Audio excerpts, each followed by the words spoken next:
77 WABC.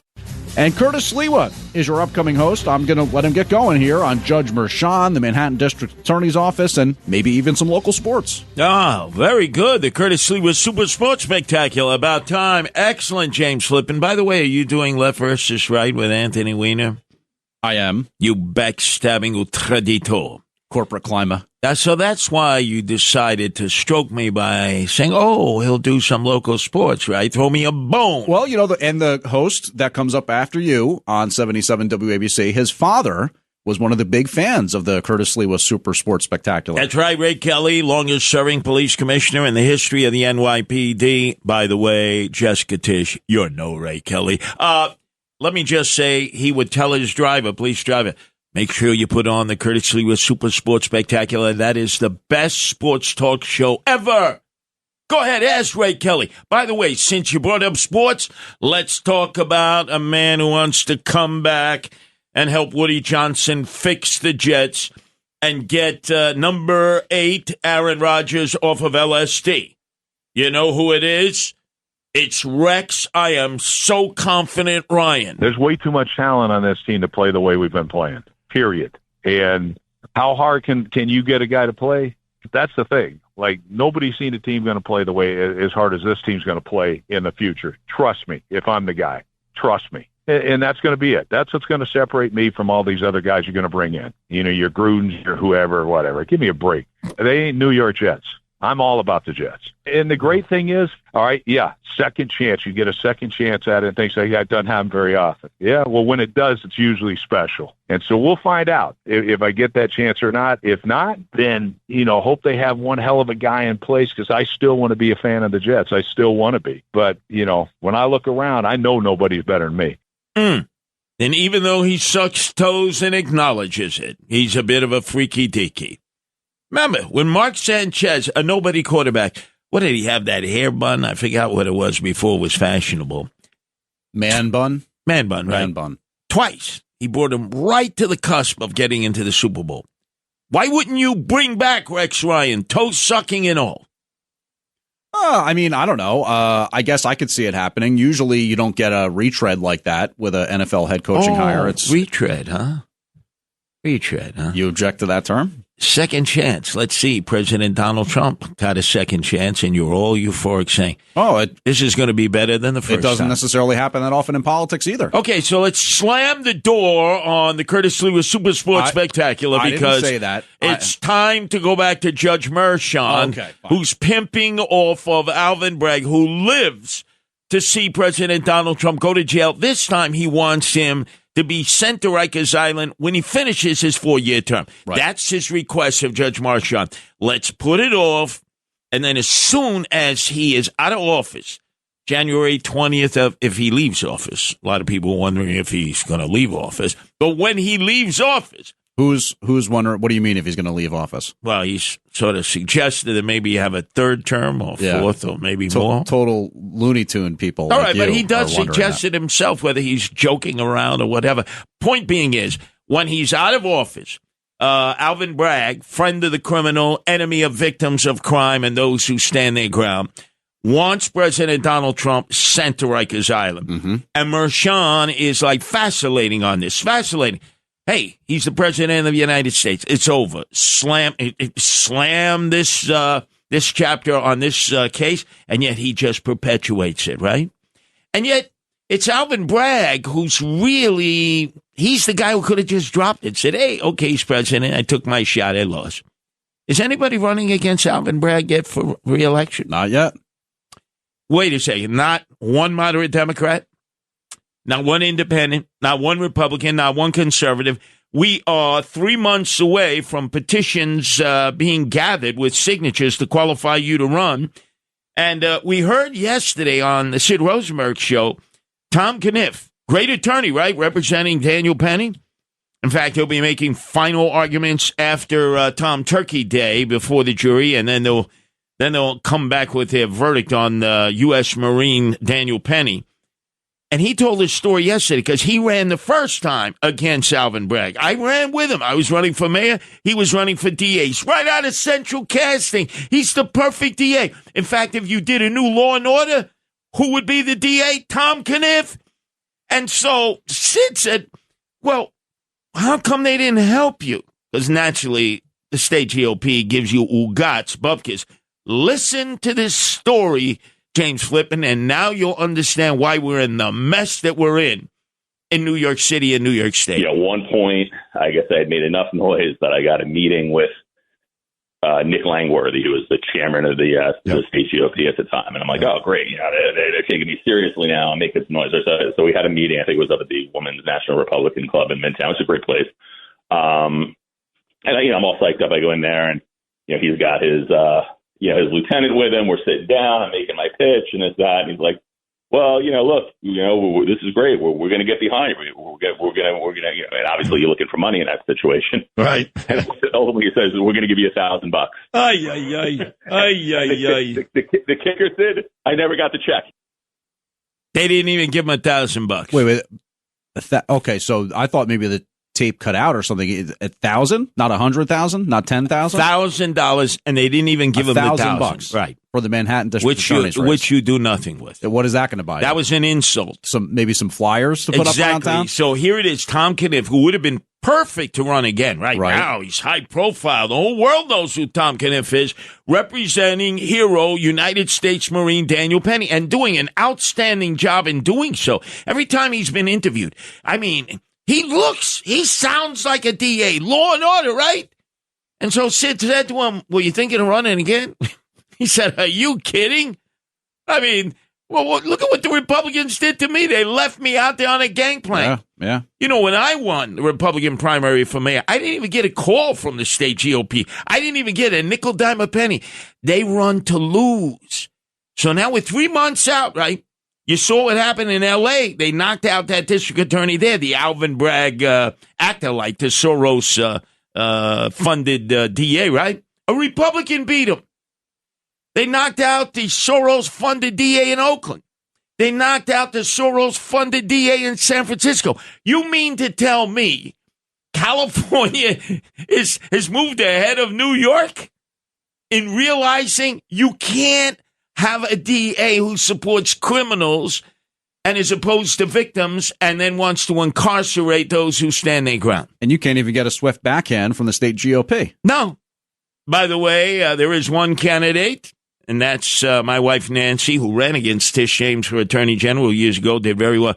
You realize 50,000 people have hit my social networking and said, run, girl, run.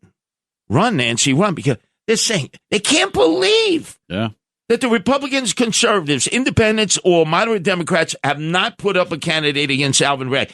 And today is another reminder of this. Look at what Alvin Bragg has tried to do to President Donald Trump.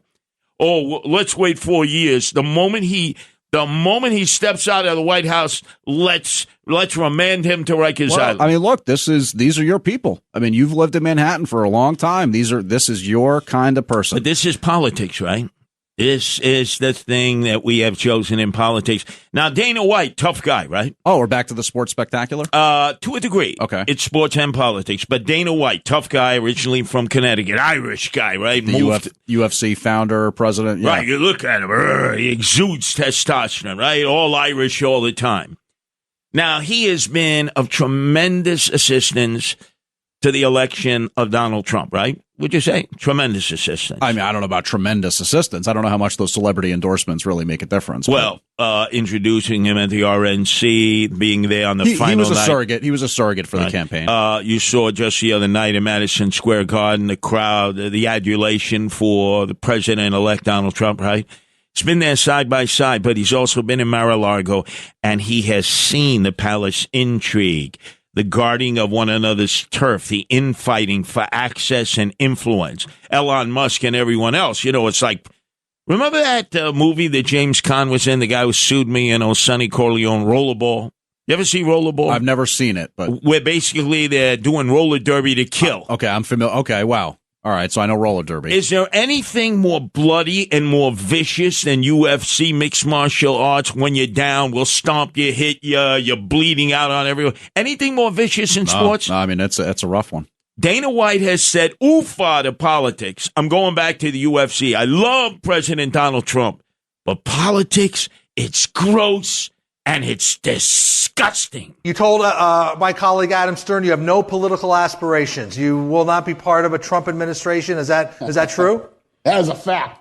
I'm in the fight business, which is the dirtiest, nastiest business. We all hate each other and we're all fighting every day. There's nothing dirtier than politics. It's disgusting. It's gross. And I want nothing to do with it. Notice, he's declaring, right? And he was at the highest level. But you understand, the moment the candidate wins, people don't understand this. It's not just Trump. I saw it with Pataki. I saw it with Giuliani. I saw it with Democrats. People who had nothing to do with your campaign. It's like roller derby. They're up on the stage. They're nudging everyone out. They're whispering into the candidate's ears who now won. They're making love, verbal love to them.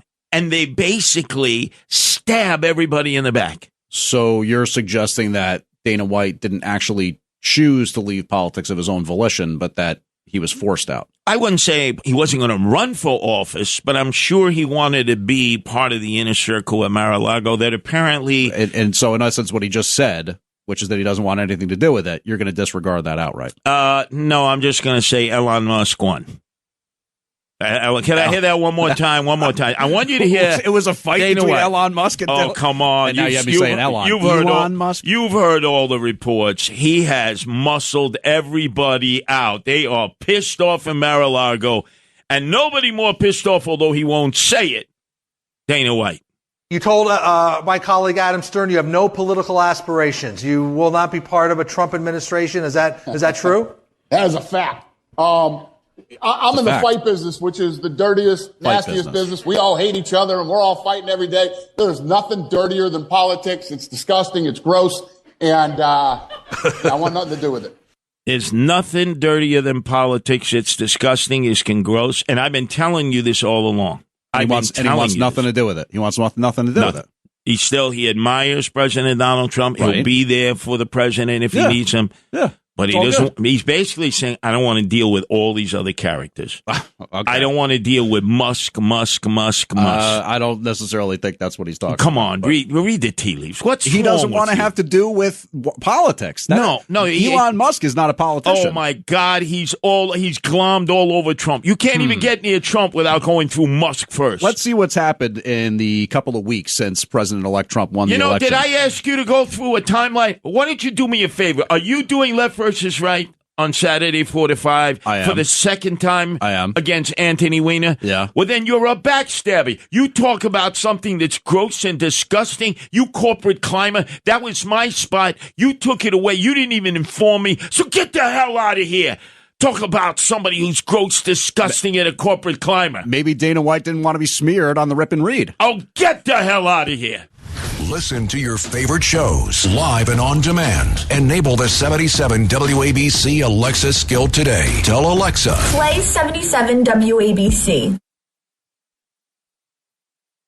Talk Radio 77 WABC. Curtis Sliwa.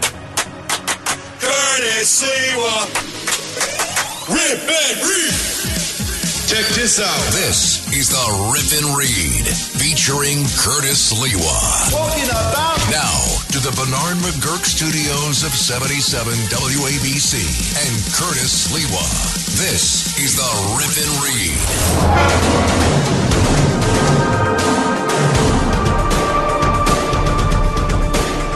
It's shock and awe at one police plaza.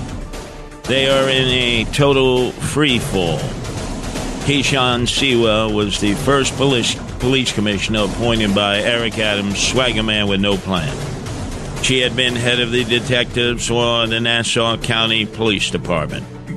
She was there for 1 year, resigned, complained that she could not run the police department because every decision she had to clear through the crooked Phil Banks, Deputy Mayor of Public Safety, unindicted co-conspirator who ratted out other cops in order to avoid going to jail himself for corruption. He recently resigned along with the bank's crime family, and it's a hot mess. So Keyshawn Sewell basically tipped us off as to who runs the police department in the city of New York, and it's Eric Adams through his surrogates. So you could be appointed the police commissioner, but you don't run the police department.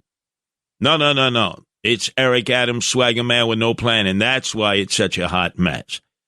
And then he put in Eddie Caban, who has been his driver for years, and Eddie Caban brought in the Caban crime family. He and his brothers were just making money, shaking down restaurants, bars, and nightclubs. And they resigned, investigated by U.S. Attorney's Office and the IRS. That tells you all you need to know. And so the other day, finally, here we go again, after Tom Donlin became an interim police commissioner that no cop knew. Nobody knew who he was. He was told, okay, you're interim now. We got Jessica Tisch. And Eric Adams, swagger man with no plan, told us all we needed to know about this. His fourth police commissioner. As Chief Madry holds down the public safety arm with the partnership of the commissioner, I need the commissioner to move us into what modernized policing should look like. So we help those who are here in New York City, but start helping those across the entire country. Well, first, so he told you right there, Jeffrey Madry, who has been so inept all along the way, risen through the ranks, friend of Eric Adams. That's why he's the shot caller. He's really going to be running the police department. What Jessica Tisch is, high tech. You know, she's going to pave the way in New York. More drones, more robots, less cops, and it's going to help America. Bullshnizzle. So I'm thinking, why not Tom Selleck? Why couldn't he have just reached out to Tom Selleck, right? Am I right or wrong, Justin Ellick? 14 years, Tom Selleck, on the shelf. Walks down the street, everyone will call him Commish. Great program, finally put on the shelf by CBS. Remember one of the stellar moments of Commissioner Reagan in Blue Bloods. We have felony crimes being downgraded to misdemeanors. We have dangerous criminals being released within hours of their arrests. We have a district attorney's office that is failing this city, and a DA whose most recent charging guidelines are a violation of her oath of office. And whereas the DA in Blue Bloods was a she, he could have easily replaced that with the he, Alvin Bragg. You know damn well Jessica Tisch ain't going to be saying that, but I'm thinking, Justin Ellick, CBS can revive the Blue Bloods program. This time call it Tiffany Blue Bloods, starring the Tisch family. I mean, think of it. What does Blue Bloods mean? We came to learn that it meant police. But actually, a blue blood is a person of noble birth. Blue bloods are people of noble birth who are almost royalty. The Tisch family, there's 5 billionaires and 10 trillionaires, Jessica Tisch being one of them. Just imagine they could have their Sunday dinner at the Regency Hotel on Park Avenue, right? All the Tisch family, all the billionaires and millionaires, talking about, hey, how great it is here on Park Avenue. I'm telling you, ladies and gentlemen, this is a disastrous pick. In the words of Steve Sharippa, who has just been furloughed from his many years on the CBS series Blue Bloods with Tom Selleck, he says it all, and there ain't a damn thing that Jessica Tisch is going to do about this problem. Are you confident that New York will be back? He says it's back already. No, I think we're doomed. Really? I'm not confident at all. I think we're finished. I think it's so broke it can't be fixed. Really? That's what I see. When I took a walk. I mean, I walk all over the city, you know that. But for some reason, I wind up on 8th Avenue. You go from 8th Avenue You walk up there, you're in hell, man. You're in hell. Go like from 34th Street, 33rd Street, 32nd Street up to 57th. You're in hell. It's true. The junkies, it's horrible. the There's homeless. junkies, there's beggars, there's junkies, there's migrants. I mean, we're giving the migrants money. We put them in a hotel. We give them phones so they could rob us. They're here to rob us. They're not here like our ancestors to do better and to make better lives for themselves. They found a bunch of suckers, and we're it. And we're suckers again because we're to believe that Jessica Tisch is going to deal with all of that. No, we're to believe that she's going to name and shame the DA Alvin Bragg, like you heard Commissioner Regan of Blue Bloods do. The answer is no. She's just a place setter.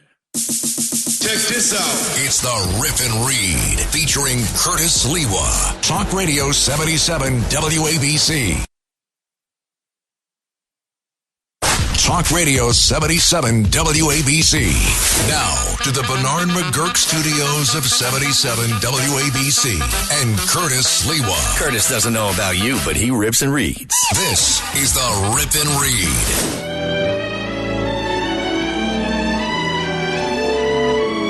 Sing it, Sammy.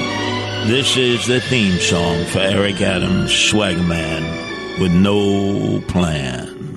What kind of fool am I who never fell in love? It seems that I'm the only one that I have been thinking of. That's true. He's in love with himself. What kind of man is this? An empty shell. Oh, an empty shell he is. A lonely cell in which an empty heart must dwell. Well, there is a jail cell waiting for you, Eric Adams, in which you'll be able to dwell for your grifting and grafting ways. But recently, with this uptick, this crime wave, or what they call random stabbings and shootings, they have a new terminology I never heard before, random crime. Eric Adams, who fancies himself as the real police commissioner, came out and said, hey, it ain't our problem, it's the criminal justice system and it's the mental health programs that are failing us. It is a clear example of the criminal justice system, mental health system that continues to fail New Yorkers. Okay, so remember what he said, the criminal justice system that he has control of. He appoints many of the judges who sit on the bench who hear criminal court cases. Remember that. And then remember, as he was musing after the EDP who was housed in the Bellevue shelter, who never had a background check. He had an outstanding warrant from New Jersey, but we wouldn't have known about it. Plus, he had committed other crimes in Manhattan that Alvin Bragg had cut him loose. Remember how all of a sudden Mayor Eric Adams, after 3 years in office, seemed to be so perplexed about what was going on. 3 New Yorkers, unprovoked attacks that left us searching for answers on how something like this could happen. Almost simultaneously, back to back, belly to belly, there was the other case of the shooting of the police officer in Jamaica by Gary Green Eyes Worthy, who was on lifetime parole for murder he committed and a whole bunch of other crimes that he had been arrested for before that and after he was on lifetime parole. And then it turns out that Bob Holden, the councilman of Maspeth and Glendale and Middle Village, Queens, connected the dots and said, oh, wait a second, Mayor Eric Adams, this guy who cut loose this murderer, Gary Green Eyes Worthy, who was on lifetime parole, that's a judge that you just appointed in April. This is your guy. Once you get rid of him. And Bob Holden was the featured guest last night on the Rita Cosby Show, in which he asked him exactly about that. And now our next guest is going to talk about another case that is getting a lot of headlines around this country. A released career criminal by the name of Gary Worthy, who had a shootout with police, wounded a woman, and an NYPD cop, Rich Wong, returned fire. Thank goodness killed the guy, because he certainly would have hurt other people. And now New York City Councilman Robert Holden is wondering why Mayor Eric Adams is not demanding the resignation of a Queens judge, because he cut this ex-con loose about 3 months before he had this shootout. Excellent interview, Rita. And by the way, the mayor was still trying to figure out how this could happen. It happened, as Robert Holden said, because you appointed this freaking judge, Eric Adams. This Gary Worthy guy, 57-year-old, again, he had 17 priors. He did a stint in state prison for manslaughter. He didn't even go to his parole officer when he came before Judge Daniels, by the way, the Mayor Adams asked, how could this happen? What was this guy doing on the streets? Well, you appointed Judge Daniels back in April, Mayor Adams. You did that. So look in the mirror. Stop appointing these radical judges who just are very soft on crime. By the way, if you happen to know this Judge Edward Daniels, since April he has been given the Black Regal robes by Eric Adams, criminal court in Queens, Judge Edward Daniels. Remember that name. And if you know him or anything about him, you ask him, what the hell was going through your mind by turning this murderer loose, who almost killed a cop and injured a bystander? What is wrong with you? And Bob Holden laid out the case against Judge Edward Daniels. The Queens prosecutors were asking that Worthy, when he was arrested back in August, he should be held on $120,000 bail for a new felony arrest of burglary and assault. And guess what? The judge said, we don't need to do that, And then even his parole officer said, well, I haven't seen the guy in 3 months. He skipped town on me. And yet still, Judge Daniels said, we'll release Worthy without bail. So here it is. Bob Holden has said the Queens DA did the right thing. $120,000 bail. The appointed judge by Eric Adams, Edward Daniels, said, no bail. And I'm not remanding him to jail. His parole officer comes in and says, this guy's done the bird for 3 months. He's a danger to flee. No, I'm not listening to you, parole officer. Again, this is the judge appointed by Eric Adams just back in April. And then Rita asked Bob Holden the next question that made all the sense in the world.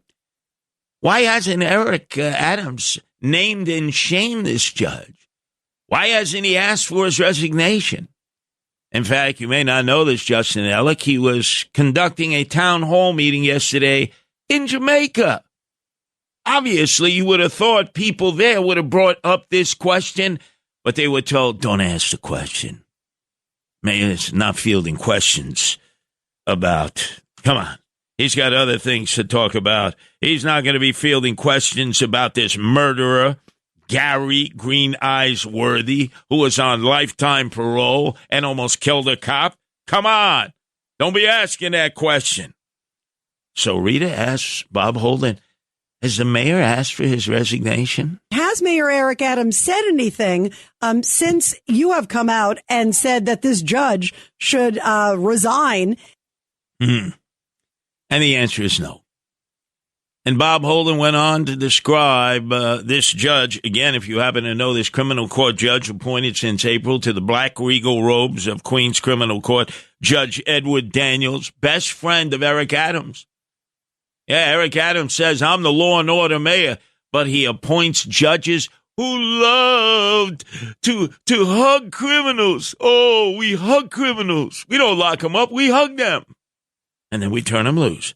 You fake, phony, fraudulent, fugazi, Eric Adams. You can't even name and shame the judge you appointed who turned loose this murderer who almost killed a city cop. And so Bob Holden continues to describe this judge, this disgraziata, this shanda, Judge Edward Daniels. The mayor appointed Daniels to the court. He was a public defender, which I wouldn't have done. I wouldn't have appointed a public defender because, again, they're really soft on crime. They represent people who must be defended, but their record is, again, they're trying to get people off. This judge really should not have been a judge because if he's not going to listen to the DA, if he's not going to listen to a parole officer, he's again being very irresponsible. Public defender, legal aid attorney, obviously is always going to side with the criminals, no matter how violent they are. As Bob Holden said, let him be in court and defend those accused. Don't make him a judge. But you see, what nobody wants to say is that people buy their judgeships, and they've been buying it for years. And that's all Eric Adams had to hear, that a Judge Edward Daniels was interested in becoming a criminal court judge. And what is Eric Adams' response to anybody who wants an appointment or a favor from City Hall, which is for sale? Show me the money. Show me the money. That's what it's all about. Judges have been sold for years, those that are appointed by mayors. They make political contributions generally to the county organizations. In this case, it's a one-party town, so it's to the Democratic organization. Queens County Democratic Organization, first of Crooked Joe Crowley and now Crooked Congressman Meeks. Ha! It's judgeships for sale. You know what this reminds me of, Justin Ellick? It was an old crook who was the head of the Bronx County Democratic machine, crooked as they were then and now. His name was Stanley Friedman. And a woman came to Stanley Friedman at the offices of the Bronx County Democratic machine right there on the corner of Grand Concourse and East Fordham Road. And she said, Chairman Friedman, could I have the $25,000 back that my husband paid for the judgeship? Because as you know, he just died of a heart attack. He was never sworn into office as a judge. He was like a B-grade attorney, just trawling around Bronx criminal court, trying to pick up whatever cases he could. And he was told, if you pay Stanley Friedman and the crooks at the Bronx County Democratic machine $25,000, you buy a table at the Bronx County Democratic annual fundraiser. I think at that time it was Marina Del Rey in Throgsneck. You get a judgeship. So, Justin, they paid. They borrowed the money. They paid for it. The schlub dies before he can become a judge. The widow shows up, and she says, could we have our money back? And you know what Stanley Friedman did? He took the cigar out of his mouth. He said, you ain't getting your money back. And then he got prosecuted by Rudy Giuliani, who put him away. Need you know more? Now, you would have thought they would have stopped this practice, right, of selling judgeships. They sell judgeships to this day. And by the way, for those judges that are elected, have you ever gone into the voting booth on Election Day and you notice all the various choices you have for those judges who get elected? It's normally just Democrat. That's it. You don't even have other parties that put up candidates. Rarely do they do that. And then Bob Holden said that this mayor needs to be held accountable for the judges he appoints. The mayor has to be, held accountable for appointing a judge that he said was great. He's best and the brightest, he even said public safety is a prerequisite to prosperity. Yet he hires Daniels for this position, and this is what happens, and a cop gets shot, and an innocent bystander, a 26-year-old woman, got shot. Of course. Because, Bob, you know how dirty politics is. Look, we played earlier Dana White of the UFC saying politics is gross and disgusting. It's worse than the sport that I oversee, the blood sport of UFC and mixed martial arts.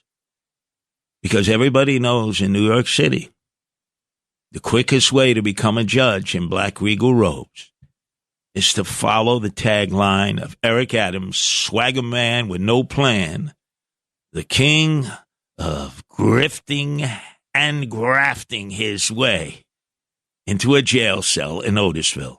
Show me the money. Show me the money. That's what it's all about. It's the Rip and Read. Talking about. Featuring Curtis Sliwa. Talk Radio 77 WABC. Talk Radio 77 WABC. Talking about. This is the Rip and Read featuring Curtis Sliwa. Now to the Bernard McGurk studios of 77 WABC and Curtis Sliwa. It's the left versus the right. In the right corner, it's James Flippin. In the left corner, it's Anthony Weiner. Live from Studio 77, it's a 77 WABC debate. Anthony. This is the thanks I get before Thanksgiving. James Flippin, corporate climber, backstabber, went to management and ownership here and said, I'm an avid listener to Left versus Right. I just want to alert you that sometimes when Curtis is debating Anthony Weiner on the issues of the day, I don't know who's who. He sounds a lot like Anthony Weiner. And they put me on the shelf as a result of that. Second time. And so, last week, Saturday, 4 to 5, he was on with you. And again, he has stabbed me. And he gives you credit. He said that he learned how to banter back and forth by coming on with you every once in a while on the Rip and Read. Sure. Right. Yeah, sure. Yeah, I feel like Wally Pipp here. So anyway, he's climbed over me. He's going to be in the chair again, Left versus Right, this Saturday, 4 to 5. If you've never heard Left versus Right before, there's been a cacophony of different people on the right. Only one on the left, Anthony Weiner. I started the franchise, right? Then I would say, you're not good enough. Then they went to the Stone Zone. Roger Stone said he's not good enough. Then John Katzmatidis jumped in. He just didn't have the time. So they said, well, guess what, Curtis, why don't you do it? And now they bring in you're James not giving Flippin. yourself enough credit. You forget that you are the granddaddy of the middle. We started out doing a 2-hour show, and you were very kind. You went to John and Margot and Chad and said, give Anthony a shot to do his own show for an hour. So when people want to blame someone for that, they can blame you for that too. Look, you should take this as a high honor. Let's see, March 19th is the eye to March, right? March 19th. Mm-hmm. So that means Cassius and Brutus will be you and James Flippin. Hey, two, Brutus. So now what do we have in store for Saturday, Left versus Right? It's post-election. You know, we're starting to get used to the fact that pretty soon President in office after January 20th will be Donald Trump. Well, we're doing something a little different. We're calling it flipping the script. You know, some people say that I have an advantage because I don't do as many shows around here, so I can save all my best material for Saturday on Left versus Right. So what we're going to do this time is I'm not going to know anything about the rundown this week, anything about the issues he wants to talk about. He's going to spring them on me on Saturday, and I have to see, without doing any research, how I can hold my own. This is kind of like one of those exhibitions that Muhammad Ali used to do. Like, remember when he did that exhibition with that wrestler, that Japanese wrestler? Yeah. Remember that? Shea Stadium, I remember That's right. So I'm going to be like that I'm going to basically do Left versus Right with one hand tied behind my back. We're calling it flipping the script. I will tell you this, as much as I hate, I loathe, I despise Flippin for being un traditor. This student is now trying to undo. He's very good. The teacher. That is a brilliant idea. So no discussion of the topics. No notes. You know, you and I used to talk kibitz a little bit because you gave me the rule of thumb: 2 hours of preparation for 1 hour of airtime. You live up to it every day. I heard you talking a little bit about it with Sid. I think it was yesterday or today about how much preparation you put in. So I try to do that too. So we do a rundown. We've had some people complain that gives me an unfair advantage. It does. Because I get to lay in the high weeds all week, listen to you guys go back and forth, and then I prepare my attack. Yeah, but anybody who lived and watched C-SPAN for years when you were a congressman, what was it, 11 years? Yeah. Remember, you were in the well. You took on everybody. You even debated the spectators up there. I mean, you were just constantly debating people. Well, also, if I plan on running for office in the future, you know, your constituents don't give you a to-do list before they come up to you on the street. That's where you get your chops in radio. Radio is very similar. Your callers on radio very similar to interactions you have with voters. You know, they get to decide what they want to talk about. I remember I was at 72nd Continental, Forest Hills.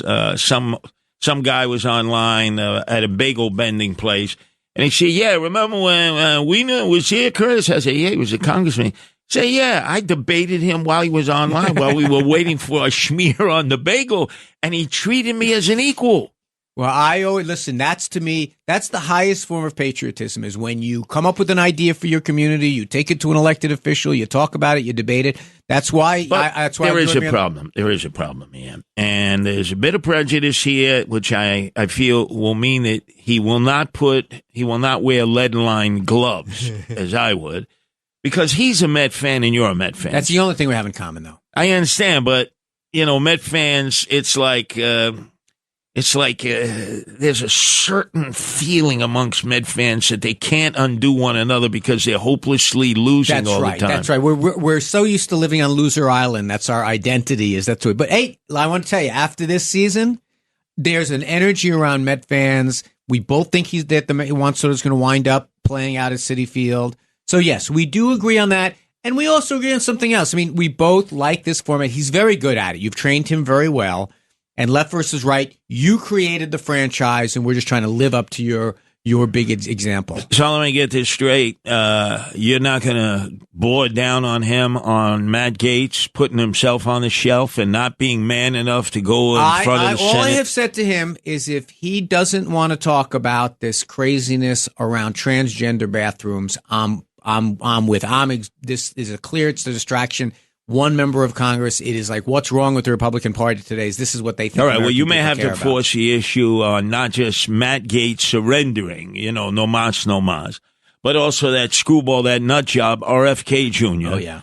Holding the Big Mac in his hand. What about Tulsi, friend of Morano Gabbard, friend of Putin Gabbard? What about her? Good, that'll be good. Who else? Right. Come on. There's got to be more. Come on. Don't let this guy tell you, okay, we're not going to. You got to drill down on this guy. Who are you rooting for? This is your team. This is your president and your wackadoodle cabinet that's being born here. Yeah, but, I'm an independent thinker. You're going to have to deal with these guys when you're mayor. Remember, I was the first out of the box to criticize Matt Gaetz' nomination and RFK Jr. As you know, I've called him a screwball and a crackpot. But, I believe I have a right to disagree with the president-elect. You will find that James Flippin is a sycophantodian lackey. I've referred to him as the hillbilly for Vance.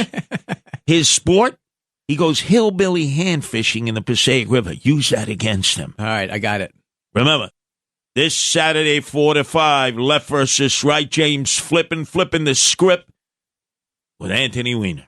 Just steps from Madison Square Garden, Macy's, and Broadway theaters, DK Restaurant is a contemporary steakhouse that boasts a sleek marble bar, deep red leather banquettes, and candlelight tables. Perfect for lunch, a drink, after work, or dinner before the big game. DK Restaurant will surely entice guests to come back for more. Go to DKRestaurantNYC.com. Call 212-695-5220.